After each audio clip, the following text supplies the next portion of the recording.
Today on the Inside Scoop, five-star pass rusher Colin Simmons joins the show. Clemson, they're just getting started on the recruiting trail. But first, it's all about Ohio State. And recruiting is about momentum, and right now the Ohio State Buckeyes got it.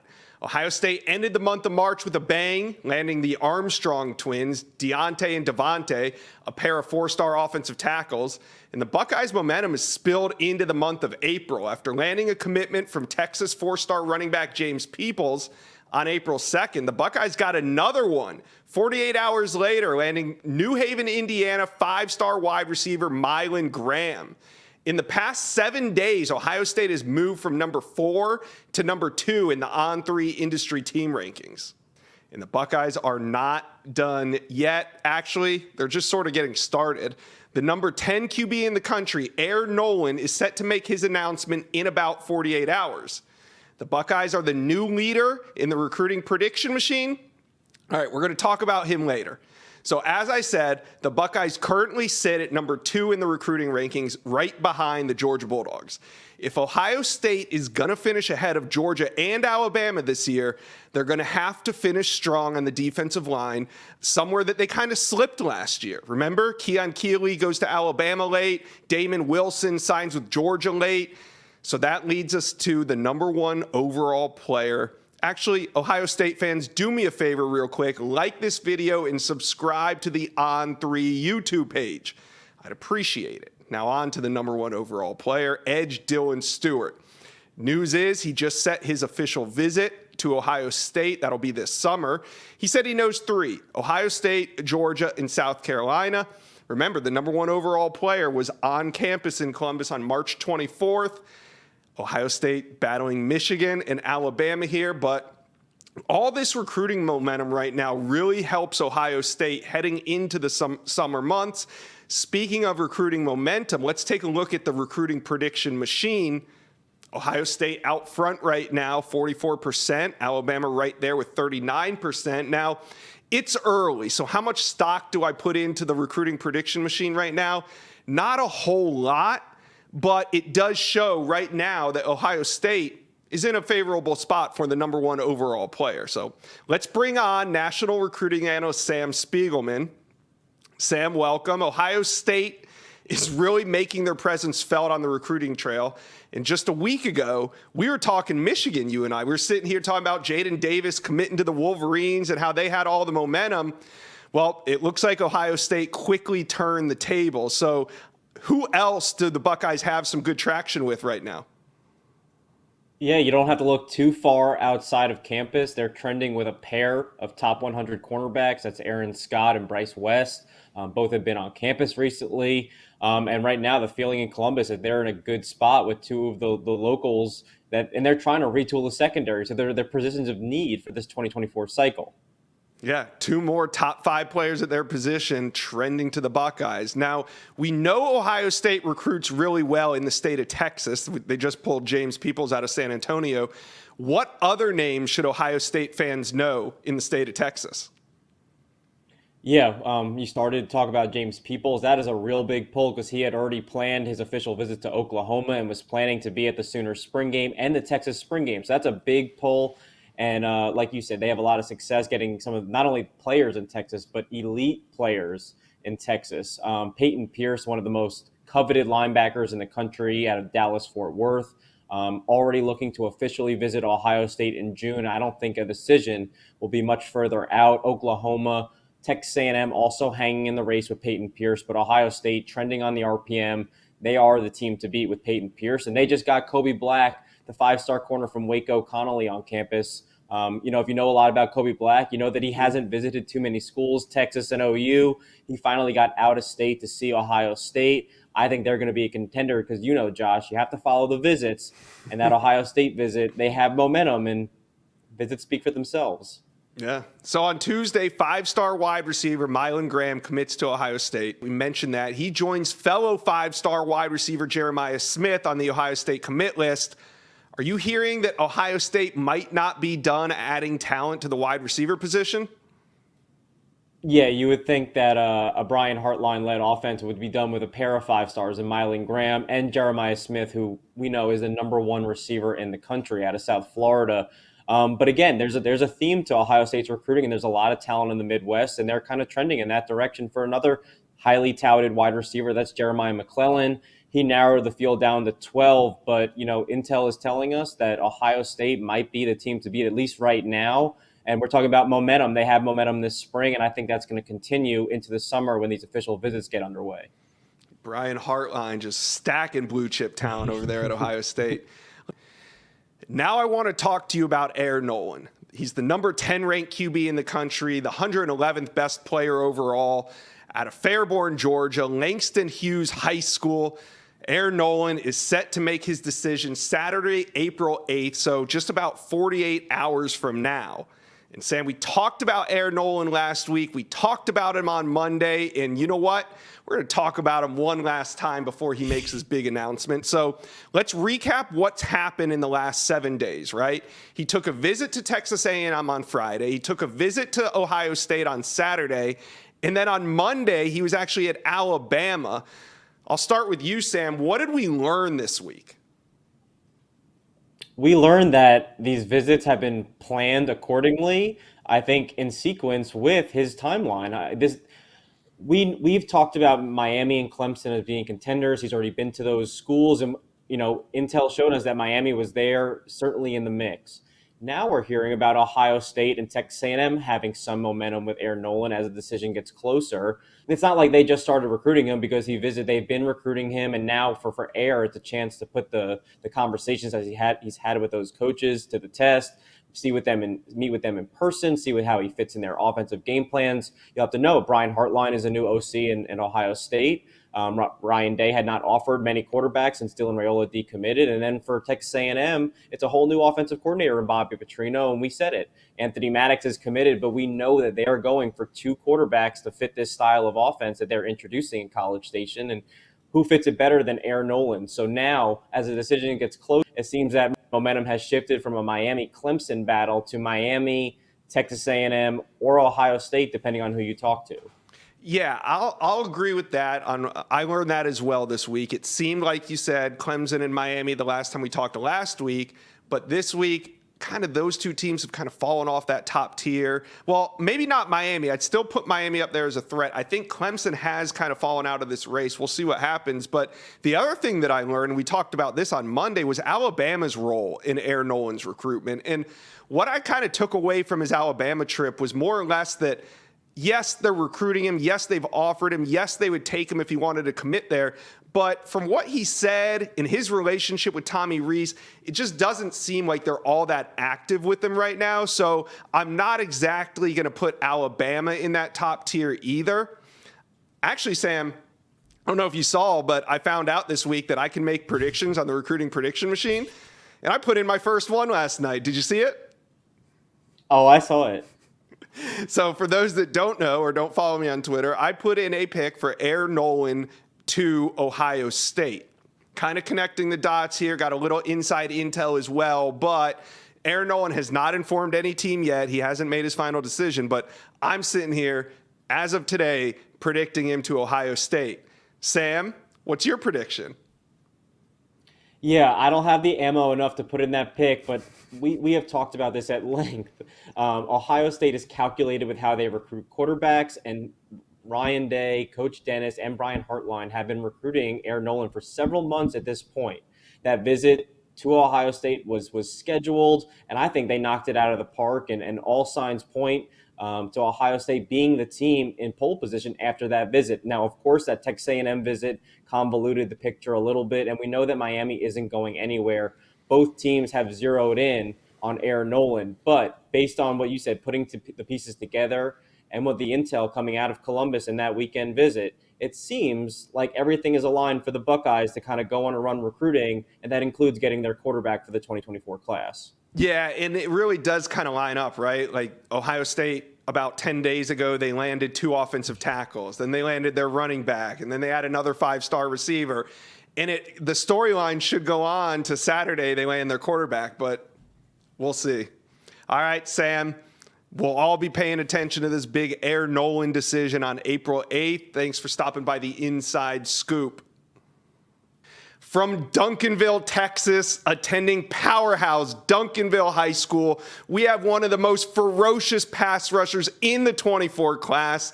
We have the #1 ranked edge, the 3rd best player overall. Joining the Inside Scoop right now, we got 5-star Colin Simmons. All right, Colin, you've taken a bunch of visits. You're going to take a bunch more here coming up in the spring. So which trip has stood out to you so far?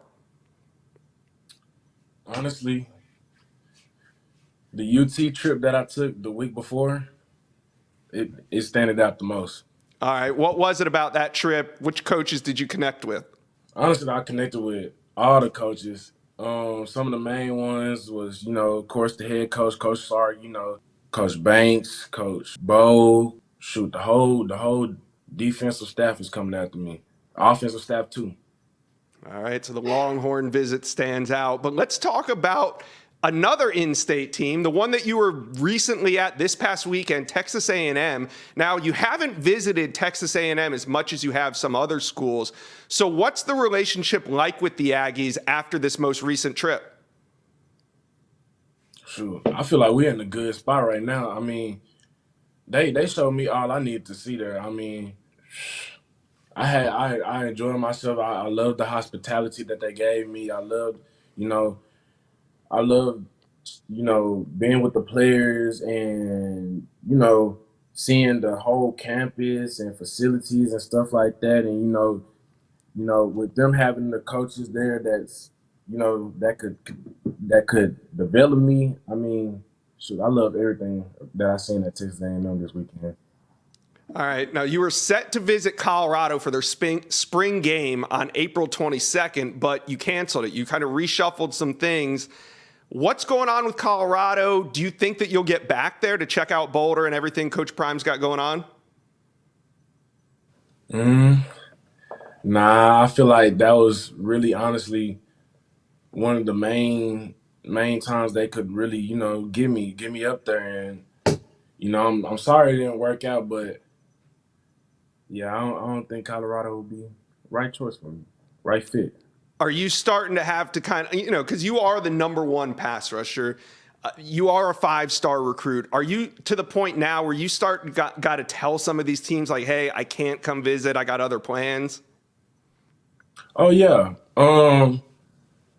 because of the type of person I am. I mean, sometimes at first it took me some time to even get to that point to tell coaches that, but now that I'm getting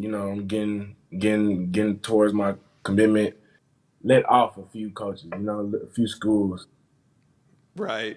Hey, you don't have time for everybody. There's only so much time in the day, and time is money. Speaking about money, how much does NIL factor into your recruitment, into your decision? Man, I mean, it factors a lot. Because it's a different era of football. I mean, like I once heard, people ain't just, people nowadays they ain't getting hit for free now. Shoot, so it's just like, yeah. I mean, it plays a big part. Yeah, it's part of modern day recruiting right now, right? It ain't the whole part though. It ain't the whole part, but it plays a big chunk in my recruitment. Okay, so us here at On3, we have the recruiting prediction machine. I'm sure you're familiar with that. And right now, it shows LSU trending at 44%. Of course, there's other schools also involved. But what do you think when you see the recruiting prediction machine? Do you agree with it? Do you disagree with it? I mean, how do you feel? I don't neither agree or disagree. But sometimes the predictions it really surprises me. Sometimes just seeing like the schools that y'all think I'm going to or that y'all think I'm going to commit to. I mean, Yeah. I kind of find it funny myself, but shoot, it's fun, man. It's fun seeing stuff like that, because me myself, I don't know where I'm going right now at this point in life, and yeah. Well, we think here at On Three that there's a good chance right now you end up at LSU. I know that's not your final decision, but what do you like about the Tigers? You've been there a bunch. Just tell me about your relationship with the coaches there. Oh yeah, man, we we tight. We tight. Everybody on the staff. We pretty tight. We pretty tight, pretty close. Head coach, amazing guy, cool. Love the coaches. Love the coaching staff. Great hospitality. Shoot, man, I love talking to them. Honestly, I feel comfortable talking to them. I feel comfortable when I'm down there. You get 5 total official visits. At this point, is there a school or 2 or 3 that will get an official visit from you?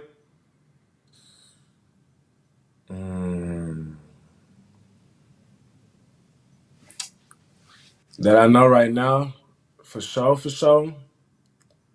sure. Texas and LSU will be getting a OV from me. And I'm thinking about Georgia too. Okay. Now, do you think you'll take all these official visits in the summer or take some into the fall as well? Some will be in the summer, some will be in the fall. You never know. Okay. So is there a chance you could take your recruitment the distance? Could it go all the way to early signing day? I know you're an early enrollee, but could it go all the way to the December signing day? Yes, sir. All right. What's the biggest factor in your decision when it comes to it? What is the biggest factor? Just honestly, like, develop me as a player on the field and a man off the field, and somewhere I can stay for the next 3 or 4 years, and somewhere where I'm stable, financially stable also too. Mentally stable. That plays a big role in what school I commit to, because I want to make sure I'm right. I want to make sure I'm right up there mentally, because that matters a lot, honestly. And it's a lot of little things, but them are some of the main ones that can I graduate from the school, stuff like that. All right. So before I let you go, what's up next for you, Colin? I know we had just talked. You might not make it to USC this weekend. What do you have plans for? Honestly, so if the USC visit doesn't plan out, work out, if I can't make it up there, I might plan to go to Arkansas, or honestly, I was thinking Arkansas, Alabama. Okay. All right. Well, it's going to be an exciting spring for you. We're going to watch your recruitment kind of develop into the summer as you take these official visits. We're going to talk about you a lot here on the Inside Scoop. Colin Simmons, thank you for joining us and taking your time out to talk on the Inside Scoop. Yes, sir. Thank you. Clemson currently sits at number 11 in the On3 Industry 2024 recruiting rankings, but they're starting to heat up on the recruiting trail. So let's bring on Clemson insider for On3, Jeremy Johnson. Jeremy, welcome to the show. A big decision is looming for an important player at a position in need for the Tigers, as this Saturday, 4-star QB Air Noland is set to make his big decision. Now, Clemson has been sitting in his top 7, and the Tigers even hosted him on a visit in March. What are your thoughts on where Clemson stands about 48 hours out from his announcement? I feel like they're definitely in it. They are definitely a program that he is very, high on and he's going to consider. I do feel like they're kind of in that second tier of teams at the moment. I don't feel like they are, the favorite. I don't feel like, they're the kind of the runaway team at this point. And I'm sure there's still some talks going on and maybe he eventually makes that decision. But I don't anticipate Clemson kind of being the program to beat at the moment, at least. Who do you think is in that top tier for Air Noland? Because if it's not Clemson, I mean, about a week ago, I had Sam Spiegelman on, and we were debating, do you think he's going to end up at Miami or do you think he's going to end up at Clemson? Now, a lot's happened since then. He took a trip to Texas A&M. He took a trip to Ohio State and Alabama. So why do you think Clemson's slipping? I don't necessarily think it's a slip. I really just feel like, they kind of came on the scene a little late, and, he built relationships with a lot of these other programs earlier. Mm-hmm. And, they've been in on him for a while, even before they offered. As soon as Coach Riley got in there, they were in contact. And I think he'd had conversations with them before, so they were familiar with one another. But, I feel like it's just some other programs that have just kind of, separated themselves for him. So what does Dabo do if Air Noland goes elsewhere? Is there somebody else on the board that's up next, or do you think they put a pause on everything and maybe double back on somebody that's already committed to a program? I don't know. I think they'll probably start looking towards that 2025 class. To be honest, they've had about 4 guys on campus already. They've had Ryan Montgomery, George McGinty, Antoine Hill, Cutter Bowley, some of these other guys in the class of 2025 that seem to be getting a little bit of a head start on. And, I think Clemson is in a good spot with a quarterback where, you brought in Christopher Vizina last year. The year before that, you had Cade Klubnik, who's kind of the guy in taking over for this year. So, I don't know necessarily that they have to have a quarterback in 24. I do feel like Noland is a priority for them. It's just, it's looking like, that's going to be a tough battle moving over the next couple days. All right, let's flip over to the defensive side of the ball. And Clemson has hosted 5-star linebacker Sammy Brown on 2 visits this month. Most recently, he was in town on Monday. Who do you think has the edge here as we kind of hit the mid-spring point? Right now, I would say Clemson has a little bit of an edge. I definitely think Georgia is right there, and I think it'll be that way until he makes a decision. They're going to flip-flop. They're going to be, you'll hear one week that, Georgia's got an edge. You'll hear the next week Clemson has an edge. I think, obviously he feels Clemson has a really tight connection with Clemson. His family grew up with a Christian background. Obviously, Dabo Swinney and that staff really value that. So I think he's really connected with them and the staff. I really do feel like Clemson is definitely in a good spot right there, right at the moment at least. That'd be a big get for them. One of the best linebackers in America, and especially in the Southeast. All right, another prospect that was on campus is 4-star wide receiver Cam Coleman. He's a guy that On3 has been high on for a very long time, and his recruitment has absolutely blown up over the course of the last, I'd say, 3 or 4 months. And this week, another big offer for Cam Coleman. Tigers jump in the race. Is it too late for them? Where do you think Clemson stands for Cam Coleman out of Alabama? I don't think it's too late. I do think they will be one of those programs that are going to be in the race. They're going to have a little ground to make up just because they are kind of a little later in the process. But, I really feel like there's so many connections between him and Clemson. You got his teammate, Tamarian Parker, that's there. Caleb Nix was his quarterback 2 years ago. He now plays safety for Clemson. His father is Patrick Nix, who also his brother is Bo Nix. So, that family loves Clemson. There's going to definitely be some good words put in there. And I really feel like Clemson's culture really matches what Cam stands for as a person. So, I do think Auburn and LSU and some of those other programs are, in good spots as well. But, I don't think it's too late. I do think it'll be Clemson once they get him on campus. If he does take an official visit, that's where they'll make their ground up. I don't know that he has an official. He didn't seem like he had one set as of now, but I do think that's something to watch for, over the next couple of weeks, whether he sets one for Clemson or not. Yeah, it sounded like he had a great visit, and it should put Clemson right there in the middle of his recruitment, at least for now. We can't talk wide receiver recruiting if we don't bring up Mike Matthews. The 5-star wide receiver narrowed his list to a top 12. Now, for somebody that has 50, 60 offers, cutting it down to a top 12 is sort of significant. But let's dig a little deeper there, Jeremy. Who are the real contenders for Mike Matthews right now? It's going to sound a lot like Sammy Brown's recruitment. You're going to have Georgia, you're going to have Clemson, and USC's that other team that's in there. They'll get an official visit. I really feel like those are kind of the teams. Auburn, that dual sport opportunity is big for them, just to be able to the first team to kind of jump out there on that opportunity. But I think Clemson's in a good spot to battle for this one. I don't necessarily think they have an edge one way or the other right now, but Georgia's going to be in there. I know he loves Georgia. Every time I see him, he's got on Georgia gloves. So, but I think Clemson has a real shot as well.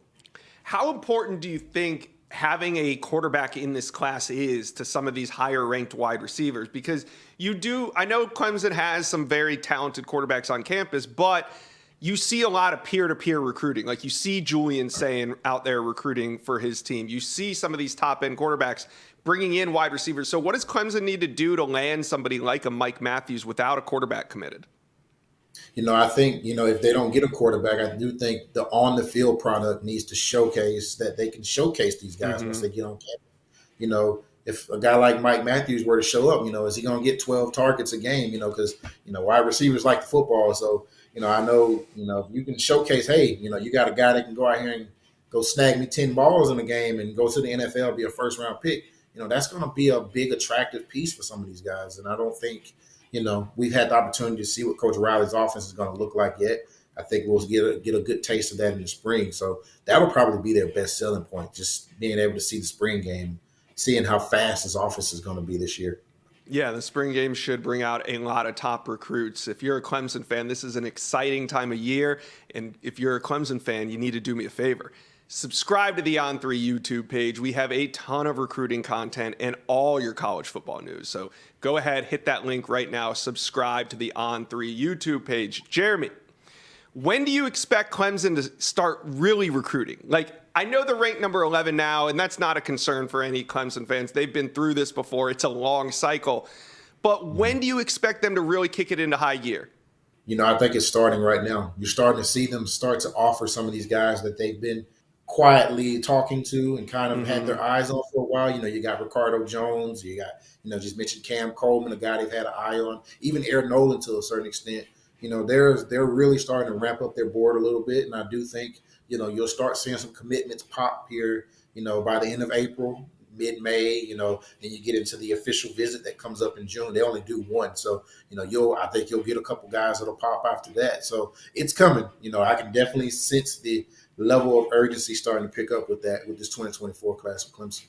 Yep, spring recruiting into summer recruiting, and it's on from there. Jeremy, thank you for checking in and giving us all that intel on the Clemson Tigers. Appreciate it. Absolutely. Thank y'all. Thank you for watching. Make sure you smash that subscribe button for me, and remember to check out all the videos on the On3 YouTube page.